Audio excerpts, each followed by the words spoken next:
ಅತ್ತ ಕಾಳಿದಾಸ ಇತ್ತ ರವಿವರ್ಮ ನಿನ್ನ ಹಿಂದೆ ಬಂದರು. ಅಂದವಾ ಹೊಗಳಲು ಸಾಧ್ಯವೇ ನಿನ್ನ ಮುಂದೆ ಮೌನವೇ. ಅತ್ತ ಊರ್ವಶಿಯು ಇತ್ತ ಮೇನಕೆಯು ನಿನ್ನ ನಡೆ ಕಂಡರೆ ನಡುವೆ ಹುಳುಕುತೆ ಅಲ್ಲವೇ ನಿನ್ನ ಬಿಟ್ಟರಿಲ್ಲವೇ. ಅಲ್ಲೊಂದು ರಾಜರ ಬೀದಿದೆ ನೀನು ಅಲ್ಲಿಂದ ತೇರಲ್ಲಿ ಏರಿ ಬಂದೆ. ಇಲ್ಲೊಂದು ಹೃದಯ ಕೋಟೆ ಇದೆ ಇಲ್ಲಿ ಎಂತೆಂತ ಕನಸು ಕಾವಲಿದೆ. ಎಲ್ಲ ಕಾವಲು ದಾಟಿದ ಚೋರಿಯು ನೀನೇನಾ ಹತ್ತಿರ ಎತ್ತರು ಬಲು ಎತ್ತರ ಎತ್ತರ ನಿನ್ನಂದವೇ ಬಲೆ ಬಲೆ ಚಂದದ ಚಂದುಳ್ಳಿ ಹೆಣ್ಣು ನೀನು. ಸೊ ಇವಾಗ ರೋಸ್ ಗಾರ್ಡನ್ನ ನೋಡಿಕೊಂಡು ಇಲ್ಲಿಂದ ಟೀ ಫ್ಯಾಕ್ಟ್ರಿ ಕಡೆ ಹೊರಡ್ತಾ ಇದ್ದೀವಿ ಸ್ನೇಹಿತರೆ. ಆ್ಯಕ್ಚುಲಿ ಇಲ್ಲಿ ಲೋಕಲ್ ಗೈಡ್ ಇರ್ತಾರಲ್ಲ, ಅಂದರೆ ಗೌರ್ಮೆಂಟ್ ಕಡೆಯಿಂದನೇ ಗೈಡು ತುಂಬಾ ಹೆಲ್ಪ್ ಮಾಡಿದ್ರು. ಆ್ಯಕ್ಚುಲಿ ಎಲ್ಲೂ ಕ್ಯಾಂಪ್ ಹಾಕಂಗೆ ಇಲ್ವಂತೆ, ಯಾಕೆ ಅಂತಂದರೆ ಅನಿಮಲ್ಸ್ ಅಟ್ಯಾಕ್ ಮಾಡೋವಂಥ ಚಾನ್ಸಸ್ ಇರುತ್ತೆ ನೈಟಲ್ಲಿ. ಸೊ ಎಲ್ಲೂ ಅಲೋನೇ ಮಾಡಲ್ಲ ಕ್ಯಾಂಪ್ ಮಾಡೋದಕ್ಕೆ ಊಟಿಲಿ. ಸೊ ಅವರು ಯಾವುದೋ ಒಂದು ಲೊಕೇಶನ್ ಹತ್ರ ಹೋಗ್ಬಿಟ್ಟು ಅಲ್ಲಿ ಕಾಲ್ ಮಾಡಿ ಪ್ಲೇಸಸ್ ಎಲ್ಲ ನೋಡಿಕೊಂಡು ನಾನು ನಿಮಗೆ ಹೆಲ್ಪ್ ಮಾಡ್ತೀನಿ ಅಂತ ಹೇಳಿದ್ರು. ಪಾಪ ತುಂಬ ಒಳ್ಳೆಯ ಮನುಷ್ಯ, ನಮ್ಮ ಹತ್ರ ಫೀಡ್ಬ್ಯಾಕ್ ಮಾತ್ರ ತೊಗೊಂಡ್ರು ಅಷ್ಟೇ. ಸೊ ಅದರಿಂದ ಒಂದು ಹೆಲ್ಪ್ ಆಯಿತು ಗುರು ಬಂದಿದ್ದಕ್ಕೂ ರೋಸ್ ಗಾರ್ಡನ್ಗೆ.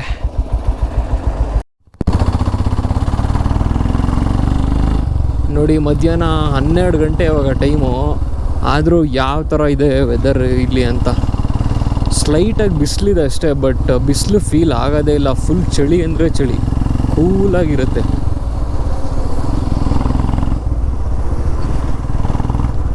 ಸೊ ನಾವಿವಾಗ ಟೀ ಫ್ಯಾಕ್ಟ್ರಿ ಕಡೆ ಹೊರಟಿದ್ದೀವಿ. ಇನ್ನೊಂದು ಕಿಲೋಮೀಟ್ರ್ ಇದೆ ಅಷ್ಟೇ. ಸೊ ಇವಾಗ ಟೀ ಫ್ಯಾಕ್ಟ್ರಿ ಹತ್ರ ರೀಚ್ ಆದ್ವಿ. ಇಲ್ಲಿಂದ ವ್ಯೂ ನೋಡ್ಬೋದು ಯಾವ ಥರ ಇದೆ ಅಂತ. ಟೈಮ್ ಬಂದು 12:15 ಆದ್ರೂ ನೋಡಿ ಫುಲ್ಲು ಫಾಗ್ ಅಂದರೆ ಫಾಗು. ಐಸ್ ಕ್ಯಾಂಡಿ ಗುರು ಫುಲ್ಲು.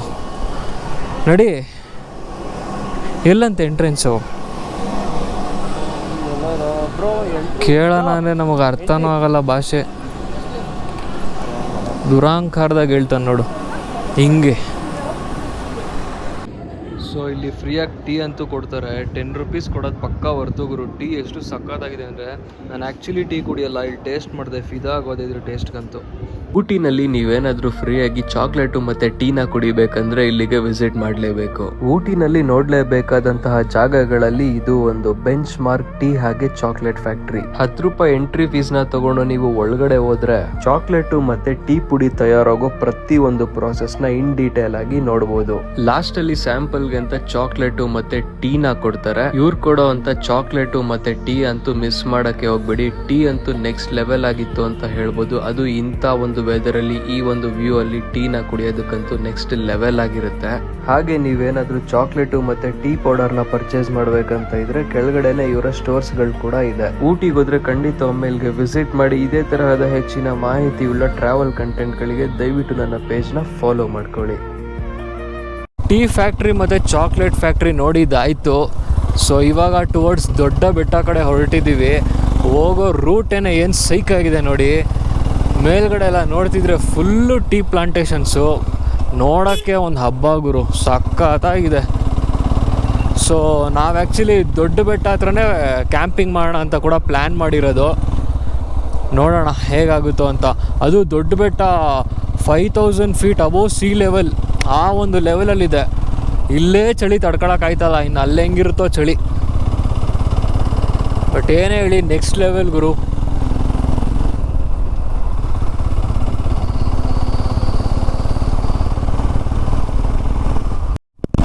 ಏನು ರೋಡ್ ಗುರು ಇದು, ಈ ಥರ ಇದೆ. ಯಪ್ಪ, ಸ್ವರ್ಗಕ್ಕೆ ಹೋಗೋ ಥರನೇ ಇದೆ ರೋಡು. ಆದರೆ ಬೈ ಮಿಸ್ಸಾಗಿ ಏನಾದರೂ ಮೈ ಮರೆತು ಸೈಡ್ಗೆ ಹೊಡೆದ್ರೆ ಸ್ವರ್ಗಕ್ಕೆ ಹೋಗ್ಬಿಡ್ತಾರೆ ಡೈರೆಕ್ಟಾಗಿ.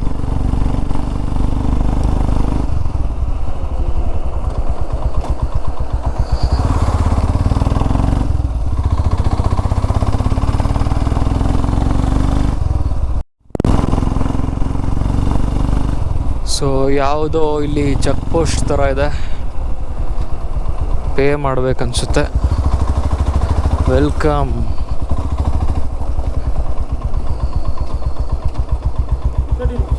30.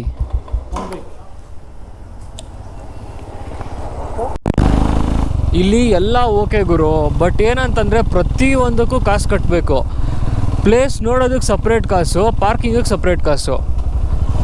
ಪಾರ್ಕಿಂಗಿಗೆ 30 ರೂಪಾಯಿ, ಇನ್ನು ಪ್ಲೇಸ್ ನೋಡೋದಕ್ಕೆ ಒಬ್ರಿಗೆ 10 ರೂಪಾಯಿ ಅಂತೆ. ಪ್ರತಿಯೊಂದಕ್ಕೂ ಕಾಸು.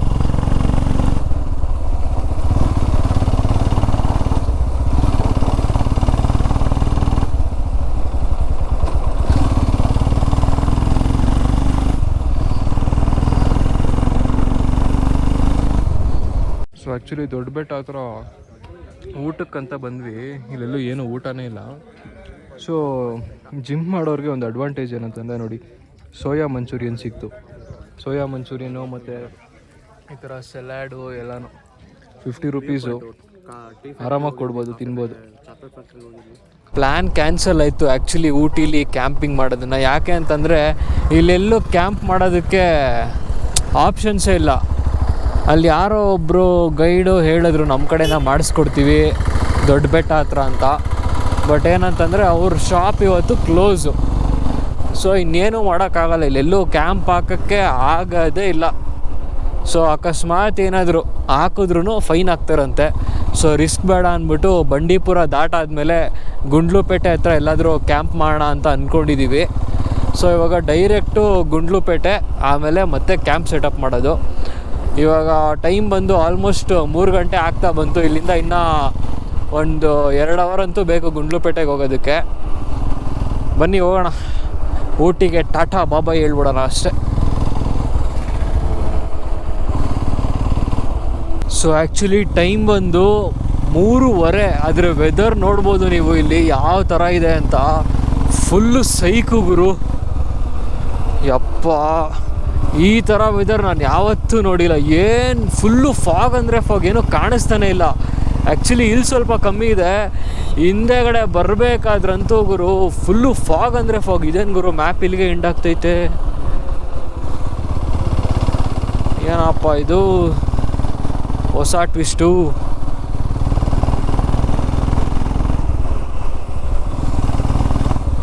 ಆ್ಯಕ್ಚುಲಿ ಬರಬೇಕಾದ್ರೆ ಮುದುಮಲಯಾಸ್ ಬರ್ತೀವಿ, ಹೋಗ್ಬೇಕಾದ್ರೆ ಬೇರೆ ರೂಟು. 40 ಕಿಲೋಮೀಟ್ರ್ ಎಕ್ಸ್ಟ್ರಾ ಆಗುತ್ತೆ ಗುರು ಈ ಕಡೆ ಹಸಿ.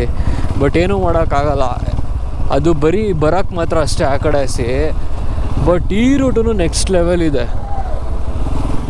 ಫುಲ್ ಫಾಗ್ ಅಂದರೆ ಫಾಗು. ಹಿಂದೆ ಆ್ಯಕ್ಚುಲಿ ಗೋಪ್ರೋ ಬ್ಯಾಟ್ರಿ ಖಾಲಿ ಆಗಿಬಿಟ್ಟಿತ್ತು ಅಂತ ಚಾರ್ಜ್ ಹಾಕಿದ್ದೆ, ಅಲ್ಲಿ ಕ್ಯಾಪ್ಚರ್ ಮಾಡಬೇಕಾಯ್ತು, ಕಣ್ಣೇ ಬಿಡೋಕ್ಕಾಗ್ತಾ ಇರಲಿಲ್ಲ, ಆ ಥರ ಫಾಗು.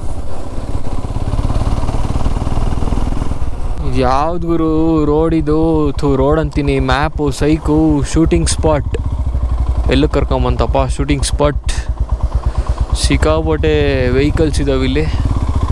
ಓ ಮೇಲ್ಗಡೆ ಏನೋ ಟ್ರೆಕ್ ಮಾಡ್ಕೊಂಡು ಹೋಗ್ಬೇಕು ಒಂದು ಸ್ವಲ್ಪ. ಬಟ್ ನಾವು ಫಾರೆಸ್ಟ್ ಎಕ್ಸಿಟ್ ಆಗಬೇಕಾಗಿರೋದ್ರಿಂದ ಹೋಗೋಕ್ಕೆ ಚಾನ್ಸ್ ಇಲ್ಲ.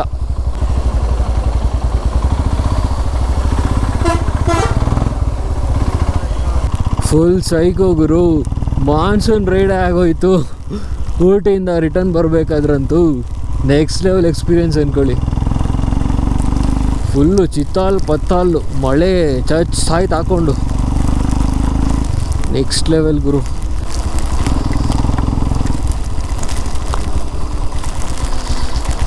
ಬಟ್ ಆ ರೂಟ್ ಅಂತೂ ನೆಕ್ಸ್ಟ್ ಲೆವೆಲು ಗುರು. ಫುಲ್ಲು ಶಾರ್ಪ್ ಏರ್ಪಿನ್ ಬೆಂಡ್ಸು, ಸೈಕ್ ಅಂದ್ಕೊಳ್ಳಿ ಆ ರೂಟ್ ಅಂತೂ. ಓ ಜಾಸ್ತಿ ಆಯಿತು ಮಳೆ ಜಾಸ್ತಿ ಆಯಿತು ಗುರು. Rain pant ಹಾಕೊಬೇಕಾಗಿತ್ತು.